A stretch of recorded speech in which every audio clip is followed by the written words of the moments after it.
కొత్త వచ్చిన పార్టీకి స్వాగతం సుస్వాగతం. కాక్రోచ్ జనతా పార్టీ పేరు వింటేనే షాకింగ్ గా ఉంది కదా, కానీ ఇప్పుడు సోషల్ మీడియాలో హాట్ టాపిక్ గా మారింది. అసలు ఏమైందంటే 2026 మే 15న chief justice of India Suryakant గారు తన ప్రకటనలో అన్ఎంప్లాయిడ్ యూత్ అందరూ కాక్రోచ్ తో కంపేర్ చేశాడు. దాంతో చాలా మంది అన్ఎంప్లాయిడ్ యూత్ మమ్మల్ని కాక్రోచ్ తో కంపేర్ చేస్తారా అంటూ ఫ్రస్ట్రేషన్ కి గురయ్యారు. ఆ తర్వాత అభిజిత్ దీప్కా అనే ఒక వ్యక్తి మమ్మల్ని కాక్రోచ్ అంటారా, అయితే అందరం కలిసి కాక్రోచ్ జనతా పార్టీ పెడదాం అంటూ ఒక పోస్ట్ పెట్టాడు. ఆ ఒక్క పోస్ట్ కొన్ని గంటల్లోనే వైరల్ అయిపోయింది. మొదట ఇది జోక్ లాగా మొదలైంది, కానీ తర్వాత అన్ఎంప్లాయిడ్ యూత్ ఫ్రస్ట్రేషన్ కి సింబల్ గా మారిపోయింది. తర్వాత చీఫ్ జస్టిస్ సూర్యకాంత్ గారు ఒక క్లారిఫికేషన్ ఇచ్చారు. నేను మొత్తం యువత గురించి మాట్లాడలేదు, ఫేక్ డిగ్రీతో ఎవరైతే సిస్టమ్ ని మిస్యూజ్ చేశారో వాళ్ళ గురించి మాత్రమే చెప్పానని చెప్పాడు. కానీ అప్పటికే ఇంటర్నెట్ లో బాగా వైరల్ అయిపోయింది. ఇప్పుడు ఇన్స్టాగ్రామ్ లో ఈ పార్టీకి దాదాపు 60 లక్షల మందికి పైగా ఫాలోవర్స్ వచ్చారు.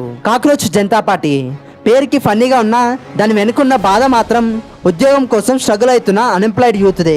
సో నెక్స్ట్ టైం మీరు ఏ పార్టీకి సపోర్ట్ చేస్తారో కింద కామెంట్ చేయండి.